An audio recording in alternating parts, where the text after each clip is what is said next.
The marble floors gleamed under the morning sun, casting reflections across the vast lobby of Marotech Industries. It was a place of polished glass, steel, and relentless ambition. The people who worked there carried themselves like soldiers in suits, disciplined, driven, and constantly racing against invisible clocks. At the very top of this empire was Claire Whitmore, CEO, a woman known equally for her brilliance and her iron will. But this story did not begin in the boardroom or in some grand investor meeting. It began in the quiet, forgotten corners of the building, of the maintenance hallways, where the smell of disinfectant clung to the walls and the people who worked there often passed unnoticed. Among them was Daniel Cruz, the janitor. Daniel had once dreamed bigger. Life, however, has a way of reshaping dreams into necessities. Widowed young, with a little girl to raise and bills stacking higher than his courage could sometimes bear,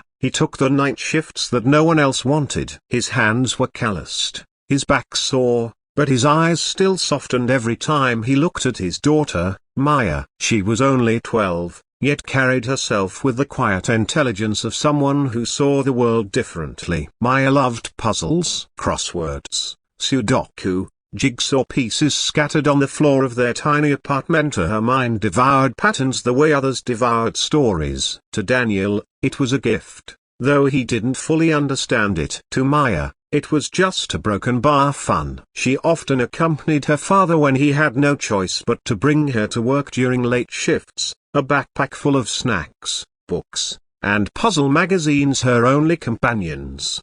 That night, as Daniel scrubbed the corners of the executive floor, Maya wandered into one of the unoccupied offices. The room smelled faintly of leather and cedar, and on the large mahogany desk sat a sheet of paper filled with strange shapes and numbers. To anyone else, it might have looked like meaningless scribbles, the kind of thing reserved for corporate analysts or coders. But to Maya, her eyes lit up immediately. It was a puzzle. Her small fingers traced the numbers, whispering under her breath as if speaking to the paper itself. The patterns unfolded in her mind like dominoes falling. She began jotting notes on a sticky pad she found nearby, rearranging the sequence until the entire code began to take shape. She wasn't sure what it meant, but she was certain she was solving it. Claire Whitmore stepped into the room silently, returning from a late meeting call. She froze at the sight, a janitor's daughter, perched on her executive chair,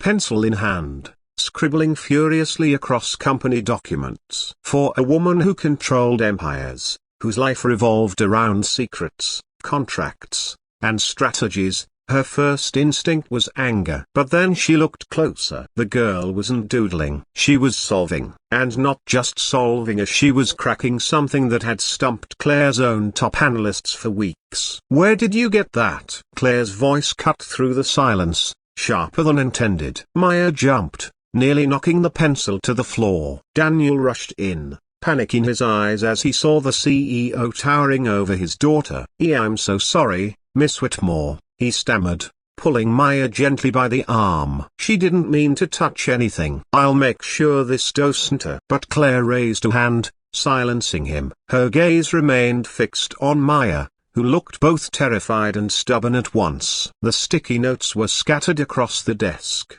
a sequence that aligned perfectly with the encrypted company file Claire had authorized only her most trusted team to analyze. "How did you do this?" Claire asked, her tone softer now, curiosity slipping through her armor. Maya swallowed hard. "It's a broken bar, just a puzzle," she whispered. "Just a puzzle." The phrase echoed in Claire's mind like a riddle of its own. Because what Maya had cracked was not just a puzzle. It was a security code, one tied to a secret algorithm the company had been guarding fiercely. A code that, if leaked, could cost billions. And a 12-year-old had just solved it like a Sunday crossword. Daniel bowed his head, shame burning in his cheeks. "Please, Miss Whitmore, she's just a kid. Don't a broken bar. Don't hold this against her." She didn't know. For a long moment, Claire said nothing. The weight of her authority, her position, Her entire identity as a CEO pressed against her instincts. She could scold them. She could fire Daniel. She could treat this as a breach of security. But something in Maya's eyes stopped her cold. There was no malice there, no scheming, no attempt to steal. Just a child's innocent joy in solving something everyone else had deemed impossible. And in that instant, Claire Whitmore's world began to shift.